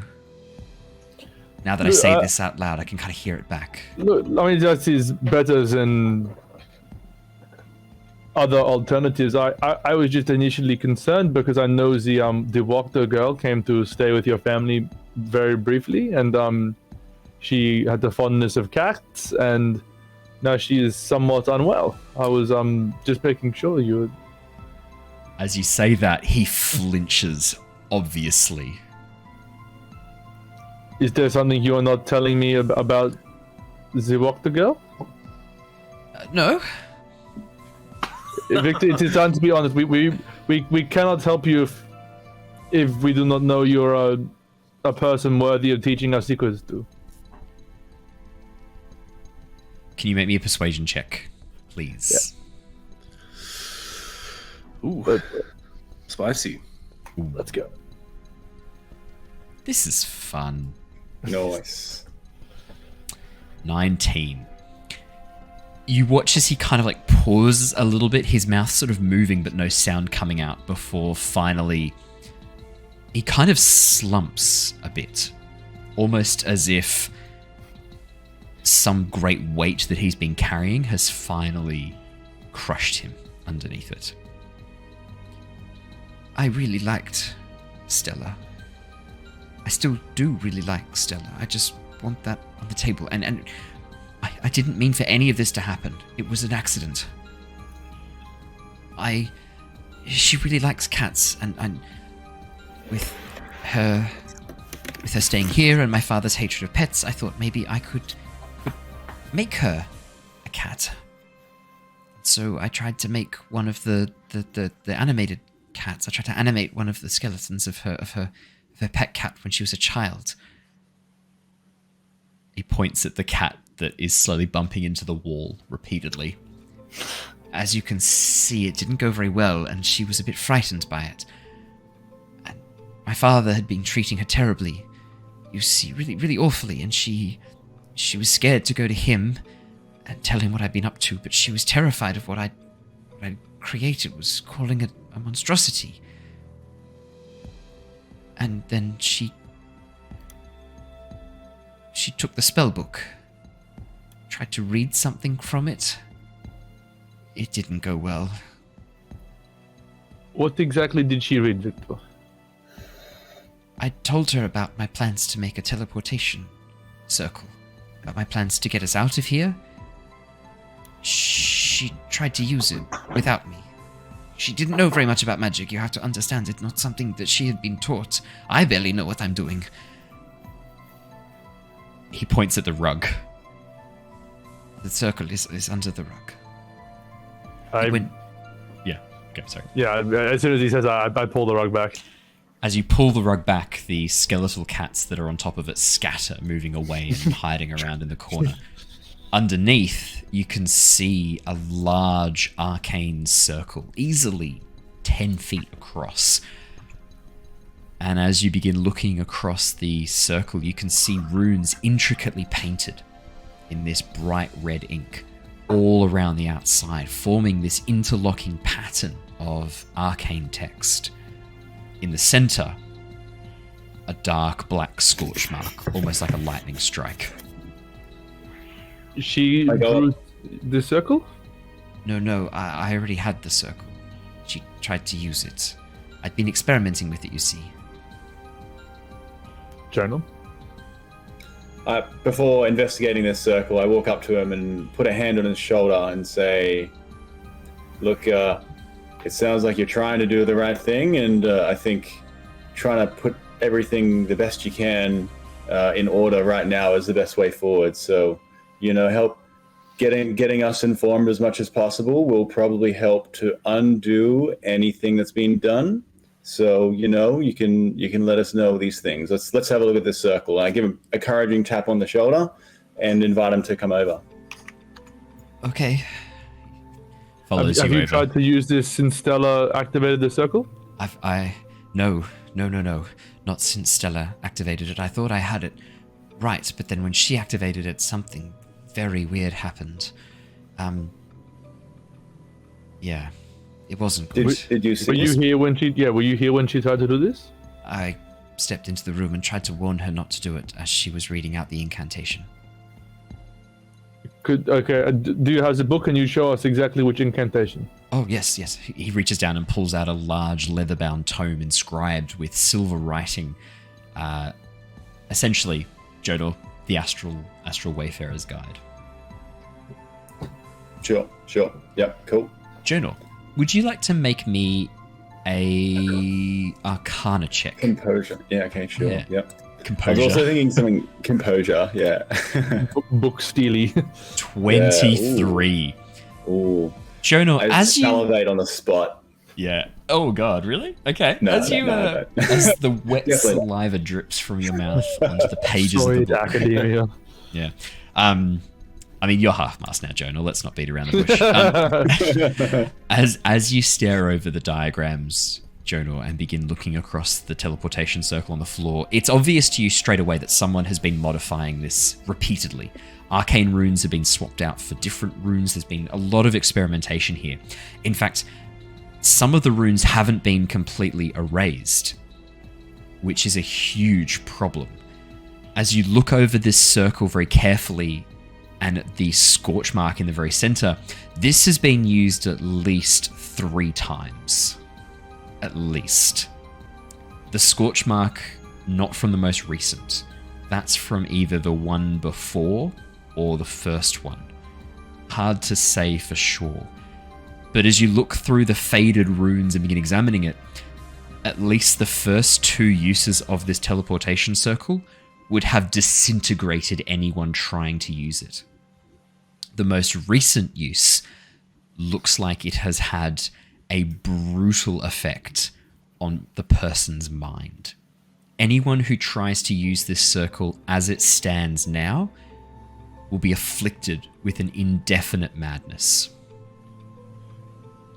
Does that look intentional? Oh, you share that, Journal? Yeah, so I'm going to be saying these things out loud as I'm figuring them out. As you mention the disintegrations, Victor drops what he's holding and goes pale and just freezes in place, looking terrified. Journal, does this look intentional or does this look more accidental? So out of game, would it just be someone touches the circle, it goes off? Has to be activated. Has to be activated by someone reading an incantation and deliberately trying to activate this. Jonah, looking at this, the amount of experimentation that's gone into this, it doesn't seem like this is someone deliberately trying to create a madness circle or a dissolve person circle. It looks like someone trying... Yeah, that is bad at teleportation. It looks like someone those results. Trying to create a teleportation circle and really fucking it up. Badly. Someone who has a huge amount of innate magical talent and no training at all. Okay, this is like you've got like a cooking pot and you've just put a lid over the top of the pot and you're just let it fester and just like build up pressure and then it just explodes. You know, you need to design the pot properly for it to work correctly. That's kind of what I'm seeing here. I think we need to not touch this thing, and if we're going to do anything, it's correcting some of these symbols before we go forwards. Can you tell us about these scorch marks? Because, it's writing some of the runes. Just some failed activations. Nothing to worry about. By you? Did you activate them? Or did you make someone else do this? I activated the spell. Both Then why are you not disintegrated? He looks like a deer caught in the headlights, eyes wide, mouth opening and closing, as if he doesn't really know what to say. Victor, did you make someone else use the teleportation circle? Yes. Who? My maid. And?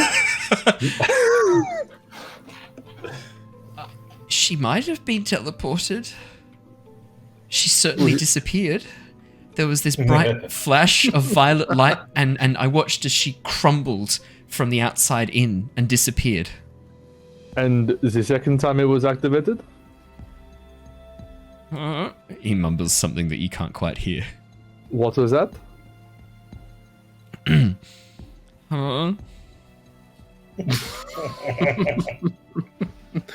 Once more, please. The chimney sweep. Is it? He was fucking disintegrating the help. Do you say that out loud? Yeah, to be fair, yeah. Not deliberately, and like you can see tears in his eyes. If it was not deliberate, why did you not use the circle yourself? I needed to test it to know it was functional. It wasn't. Clearly, but if you knew there was a danger of putting people who work for you and trust you in harm's way is incredibly reckless. So seeing him get a little bit on the spot here, I'm going to try and play good cop on the bad cop side here and say, so we've got some questions about you, Jonor. You've been making some decisions recently. Carry on. You said you were going to try and pause the spell on one of the cats before. Do you think there's any chance of pausing this spell that had damaged our friends, not our friends, the daughter of the Wachter's mind? If that's an ongoing spell, maybe there's a way we can undo it. No, I don't know how to stop it, and I've tried everything to cancel the spells while they were activating, and I can't. Once the spell has started, you can't stop it. Once you finish reading the incantation, or at least I don't know how to. Victor, look, you clearly need training, but until you receive that training, I'm afraid we're going to have to confiscate that book from you. It is far too dangerous to be left in your possession if you're using it on innocent people. You clearly do not have the right ethics and frame of mind for doing this if you're experimenting on innocent people. No, you can't take the book. I need to get out of here. You have to help me. Just help me fix the teleportation circle, and it's yours. No, we will teach you, but until you have learned enough that you can be trusted, we will be in possession of this book. Do you promise you're going to... help? Yes. Then hand over this book and... Jonor already has it. Oh, Jonor already has it? Yeah. Cool. And do you have any other books? Yes. Show them to me now. Make me a persuasion or intimidation check, your choice. I will probably go with persuasion.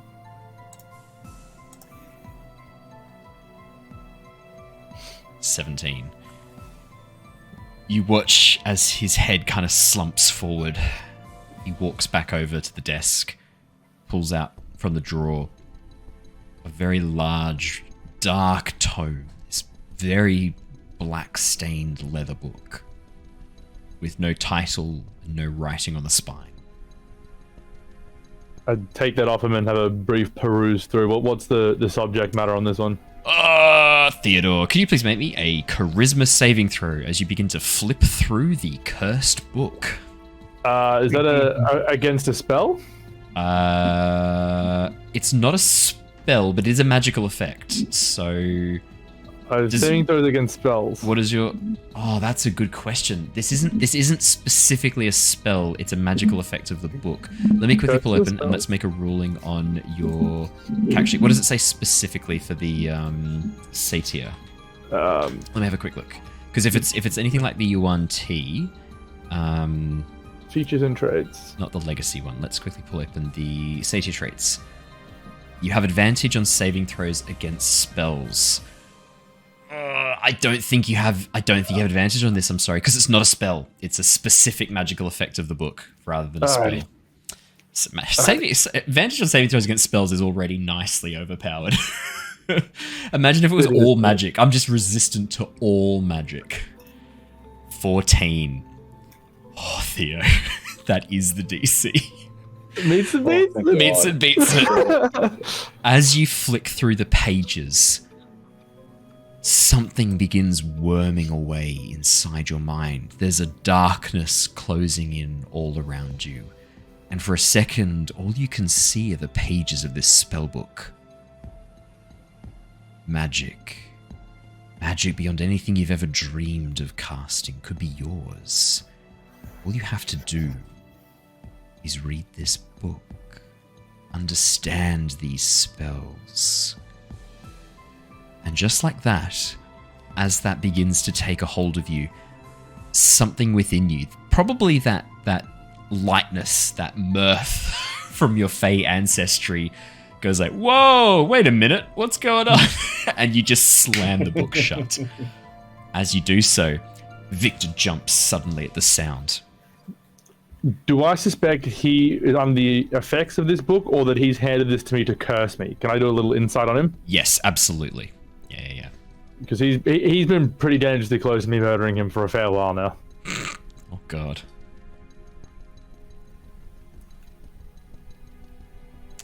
Hot 12 for the insight check.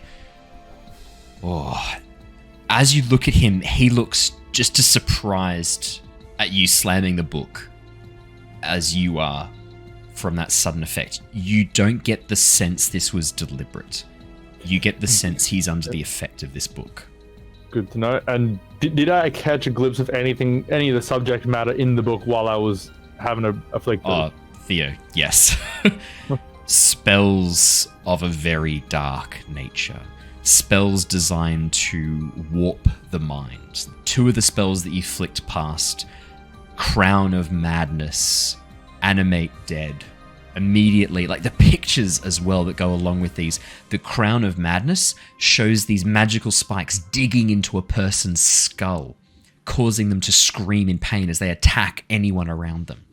The Animate Dead spell shows a half-flayed, desiccated human corpse slowly being brought back muscle by muscle. And right as you slammed the book shut, the last spell that caught your eye was this spell called Evard's Black Tentacles. Person's shadow animated to these monstrous, inky dark tentacles rising from the ground around them, tearing people apart. I'm gonna see Theodore's reaction like that and be like, cursed book, is that a thing? I look at him, seeing his mind fight off this thing, and probably a bit of a logical leap to assume cursed book, Jonor, but definitely something about this book has spooked him. I'd say probably it's a bit of a logical leap to be like, oh, it's a cursed book. I know them. Yeah, fair. Classic Theo falling for a cursed book. What a knob. Now, without reading too much into what you've said before, was your description that he was learning from an alphabetical spell book legitimate? Yeah, the spells in this book are arranged alphabetically. Okay, so that wasn't a lie. It was animated. Yeah, that's why it's all like spells at the upper end of the because you were flicking through quite quickly. So it's Animate Dead, Crown of Thorns, and then Evard's Black Tentacles was the last one you saw before you slammed the book shut. This is what you've been learning from? Yes. You've read this book? Most of it, yes, a number of times. And you know what? I assume when you opened it, you heard the same thing. Heard? No, I.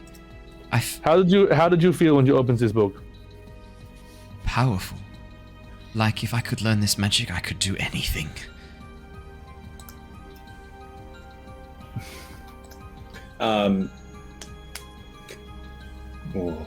Tell me, if I had asked you before you read this book whether or not the sacrificing I made to learn your teleportation magic was appropriate, would you have said yes or no?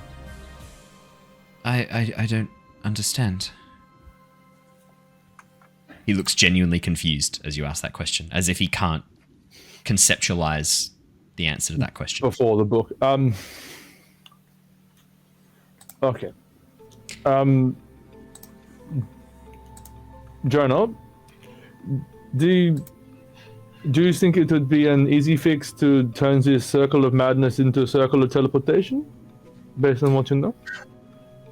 I think there's lots of layers of difficulty here. Very easy, low-hanging fruit is to adjust some of these runes. I can clearly see that's meant to be a space token, but that is warped into look like spaghetti. So there's a couple quick fixes here. Look. Perfect. Love it. All right. Well, look, Victor, here's what we will do. Tonight, this is all we can do. We will take notes on what your circle is. Jonor and I will go away, study that book, not this book, and tomorrow night, once we have learned something, we will come back and see if we can help you. He nods. Okay. Until then, do not activate the circle, do not have any maids come and use the circle, do not have any chimney sweeps come. If you have that book, I can't perform anything but very basic spells. I've only transcribed some very basic spells into my own personal spellbook. I can't activate the teleportation circle without that book. May I see your personal spellbook? He nods. Otherwise, that's quite personal, but... He nods and pulls out his own personal spellbook. Flicking through that, what kind of spells does he have listed in there? You have no idea. The way these are described, he hasn't given them the same names. It's all just arcane scribbles to your eyes, Theodore. As the book comes over, my natural interest. Yeah. I pass over to the expert. Jonor, you look over, you can see that there's a couple of spells transcribed, a couple of cantrips that he's also focused on learning. Mage Hand, he's focused on learning as one of the cantrips. You can also see that he's been working on the Dancing Lights cantrip, but it doesn't look like he's quite got that one figured out yet. The Friends cantrip, he's also been working on and has made a bit of work on that. In terms of spells, you can see Featherfall, you can see Warding, the Rune of Warding. You can also see there is Message, and there is Magic Stone as well. Okay, well, so the way I think we can both have something productive to do here is I think there's some spells here which could be very helpful. So you saw the way I use Mage Hand to carry myself over that tree. That you practicing the way that I use Mage Hand could be very helpful. As an act of good faith, I have a spell book here that I don't have a need for one of these spells. I can give you a first level spell of a certain book, and that's something nice for you to learn as well. That's probably at about the right level. You know, that's I think an appropriate tutoring pathway. John, were any of the spells in his book dangerous? Can we? Is it safe to leave him with them, given what he has done to other people? I think these ones are mostly nice. It's actually animal friendship, so that's actually not your one. In his book, I was unable to decipher. I was planning on taking this off him as well. No, I think his spell book is all above board. That's it's fairly genuine things, self-protective and helping others. All right, as long as it's something benign, then it should be safe to allow him to have it. Yeah, I'd say benign is fairly accurate. I'm just going to go find a spell that I would rip out of that second spell book that I got. Oh god, just tear a spell out. While you're doing that, we're going to jump down to... so Luther watches all of this, hears all of this through one of the windows along the side. I'm assuming with his stealth check, he just moves around the side and listens into all of this. Luther, you hear and see all of this occur. There's a window right up above that looks out across... There's two windows that look right out across the back of the yard from this. You can see in. Perfect. So nothing yet. Nothing you miss. You get to observe all of this, yeah. And nothing that's causing any alarm. No need for a cavalry charge. Grinner. Oh, you did hear the phrase "vaporized maid." Yeah, that's true. I mean, look, don't get me wrong. I've heard all this stuff, and that's. But like, it sounds like Theo went into sort of like father mode and gave him a good lecture. So the father, he did. Jonor did. I was close to killing him. Let me tell you right now, those 6 skeletal cats, one of them would have given you a bit of a hassle. Oh, the other would have kept walking into a wall. Grinner, let's jump down to you before we end the session. As you walk up to the guards, go, "Hello there." The two guards, both of whom look to be either cousins or maybe brothers. Short, cropped brown hair, dressed in mismatching leather armor, both of which are holding spears and have swords at their waists. Very, very casual. Rather than standing to attention, they're both leaning against the side of the fence. One of them's even like rolling a quick cigarette that they're then lighting to have a quick sort of like quick smoke while on duty. As the light from behind shines onto them from inside the manor, you can see that one of them, even though they both look quite similar, one of them has a wicked scar running from the top of his head down along the side behind his left ear that almost looks like a really brutal bite or claw mark. They look to be probably in their late 30s, early 40s, and as you walk up and say hi, they both sort of look to you, give a nod. The one who's rolling the cigarette just grunts. The other one stands up. The one without the scar and looks towards you, goes, "Yeah, what's your business here, sir?" Well, actually, gauging how their mannerisms are and how they're kind of just slumped and not taking it overly seriously, I'm going to change my tack slightly. Okay. I'm going to approach in a much more official, militaristic kind of stance, and approach and just be like, "Attention! Okay. What the fuck you two doing slouching out the front?" Nice. Can you make me a persuasion or intimidation check, please? Your choice. Intimidation it is. I knew that was coming. 14. They both immediately stand to attention. The one who was rolling the cigarette spills the tobacco all across his front before the wind catches it, blowing it away. They both stand. Salute. Huh, Yeah. sir. Fucking better, you two. Right. Lance Corporal Grinner is me. Who are you lot? As they sort of like look at each other in confusion, training kicks in again. Shit as it may have been. They sort of like look at you. Driscoll, sir. Vance, sir. What the fuck do you call this slouching on duty, lads? Guarding the Vlakovich family, sir. That stumble was Owen, not the guards. Guarding the Vlakovich family, sir. Guarding it, is that right? Does look like you're guarding it very well, eh? So we've been on duty for 14 hours standing here. We just were taking a seat. You know how the Baron is, sir. 14 fucking hours, lads. That's a long stretch, my boys. What the Because fuck? we're being punished, sir. Are you here to relieve us, sir? Well, relieve ya? No, not a chance, boys. What the fuck do you do to piss off the Baron? Wasn't smiling, sir. Oh, that again. Yeah, I heard that's a problem.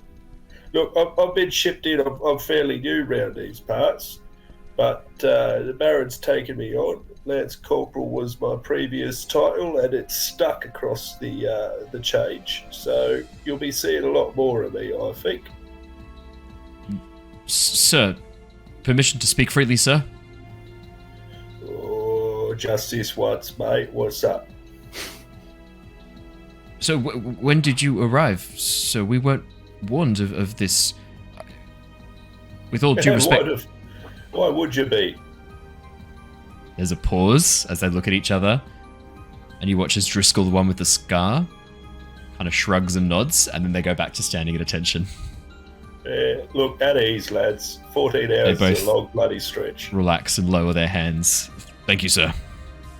That's enough of that sir business too. Look, between you lot, if you're being punished for grinning, well, you could just call me Grinner. We're being punished for not smiling, sir, but hopefully your name will earn you some favour with the Baron. Sorry, Same. your name earn you some favour with the Baron, Grinner. Well, look, I'm not much for remembering names, so don't expect me to remember yours. And actually, on that note, there's a certain higher up whose name I've forgotten, and I'm hoping you lads can get me out a little bit of trouble with that one, because if I keep forgetting her name, I'm going to be in a spot of bother. There's a female, short hair, can't remember her fucking name. She's the one who was showing me around earlier. What's her name? She's a guard for the town. Dark hair, sir? Yeah, that's it. Quite sarcastic, sir? Yeah, that's it. Amelia. Well, surely she doesn't go around town by Amelia, lads. Come on, what is she? What's her rank? I can't remember. Oh, Lance Corporal. Sir, same as you. Lance Corporal Amelia. And she's happy with first name basis, is she? Jesus, you lot are doing well. She doesn't have a last name, sir. Right. Lance Corporal Amelia. Watch me not remember that, eh? Right. It's because she was a foundling, sir. She, like you watch as Driscoll kind of pauses, realizing he's kind of spoken out of turn. stands back quite stiffly and looks at you wide-eyed. No, none of that shit, mate. I came on a bit strong. Don't worry about it. I told you could speak freely. You could speak freely around me right now. Look, you know what? Here, and I reach into my bag and pull out the bottle of whiskey that I've got. Oh, yeah. I think it's like a third full at this stage. Yeah, there's not much in there. But look, it's been a long night. 14 hours. Fuck me, lads. I pass the bottle over. They gratefully take... As Driscoll takes a swig, you see Vance goes, "We're not supposed to drink on..." "Shut up, Vance." Takes a swig and then hands over the whiskey. Don't be a nerd, Vance. Yeah. Don't be a stiff. Don't be a square, Vance. Don't be a book weenie. You're just waiting for a chance to bring that out. Isn't that what you'll be? You almost were a book weenie. If you hadn't passed that check, book weenie, yeah. you're about to become a book weenie. Dude, I got too much charisma for that now. As they both take a swig, grateful for that, Grinner. She does have a nickname. Lance Corporal. Yeah. Is that a nickname that you would say to her face? Never. Yeah, all right, go on. I love a bit of this. What's that? They sort of look at each other. Vance goes, "No, the bastard, sir." The bastard. Now, I could get behind someone called the bastard. Doesn't that just instill a certain level of camaraderie and faith in your superiors? She doesn't like it, sir. What's she called that for? Well, she's a foundling. No one knows her parents, so... There's like this very awkward pause. Well, it sounds like that's just an accurate point of view, to be honest, and not something you should go around calling people if you don't want to come up off just being a little bit of a twat, to be honest. Vance looks confused and goes, "I thought it was because she headbutted that guy, broke his nose, and then snapped his fingers when he cried out too loud." Well, look, she came across tough, but somewhat amicable. Is that not the case? She's got a temper when she's on the drink. Oh, don't we all, lads? I pass the bottle back to him. They take another swig. Grinner's in love. Yeah. All right. What's been going on tonight, man? Anything interesting? Oh, nothing interesting. Nothing ever interesting.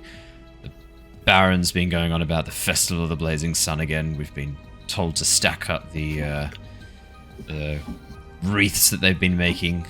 Being forced to do manual labour when we're supposed to be guarding. I won't complain too much. It's a bit of a break from standing to attention the whole time, but just wish you'd stop these bloody festivals. Well, yeah, I heard they're a bit of a problem. Now, look, this is my first round tonight, is checking in on you lot and the others from around the city. Tell me about this festival that's going on. What exactly is the plan? What are they doing with all these reefs? They're going to light them on fire. So parade them through the town on sticks, light them on fire. Be a lot of cheering and shouting. I believe the Barons ordered some Vistani bards to come and play music to drive away evil spirits. That's all a lot less violent than I was expecting. I don't know, he's just sort of got this,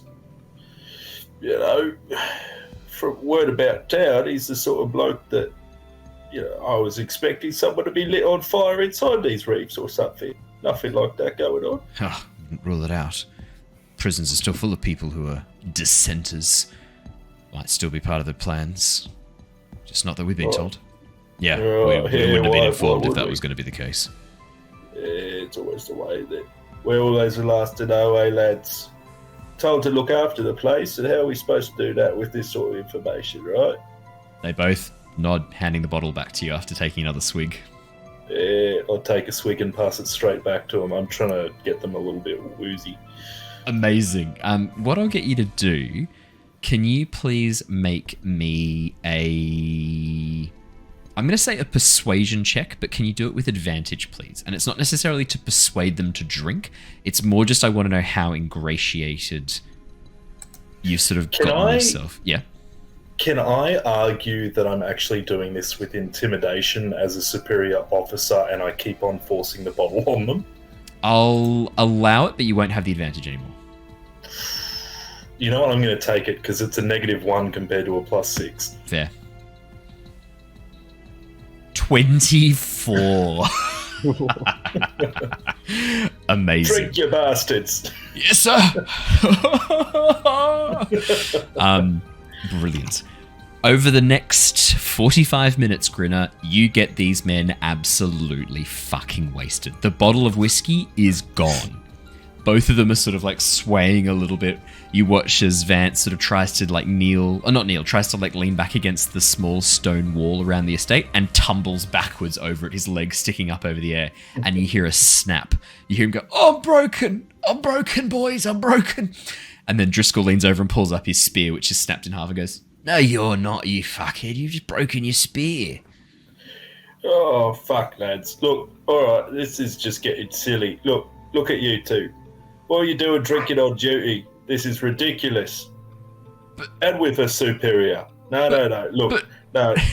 Yeah, I know, but. Tell you what, I'll cover the rest of this shift. You just tell him that Lance Corporal Grinner has put you lot to bed. Go on, fuck off, lads. Go get a new spear. Go tuck yourselves in tight. It's cold out. I got this. Should we report back to the watch house or go to bed? No, don't go to bed. Don't report nowhere. That's not going to do any of you any good, because then you'll be court-martialed for drinking on duty, won't you?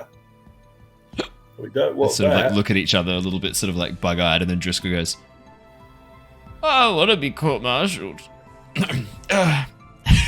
And then they begin sort of stumbling off down the road. I'll call out to them as they go. You know, if anyone were to catch you two drinking on duty, you'd be hung, wouldn't ya? There's a sudden pause, and you watch as Vance throws himself into a bush off the side of the road. Just yeets himself sideways. Driscoll goes, "He's gone!" As he then leans over the side of the fence and vomits on him. Hey, right. Amazing. And on that note, that is where we're going to wrap up for tonight and come back and see where this escalates, because, oh boy, this is going to be fun. Thank you so much for joining us, everybody. I hope you've enjoyed tonight's session. If you've been watching on YouTube, make sure, if you haven't already, to hit that subscribe button. It is so close to the 1,000 subscribers, so you'd be doing us a huge favor if you hit that subscribe button and helping support making more of this content. Otherwise, leave a like, comment, or if it's on iTunes, Spotify, or Google Play Podcasts, whatever version of that you can do, rating or thumbs up or add to your list or whatever it is, be a massive help to us. For those of you who are watching on Twitch, just stick around. We're going to go do a raid, but for the rest of you, that is all from us tonight. Stay safe, stay well, have a lovely week, and we will see you all again too soon. Until then, goodbye, everybody. Bye! Bye-bye. Bye, everyone.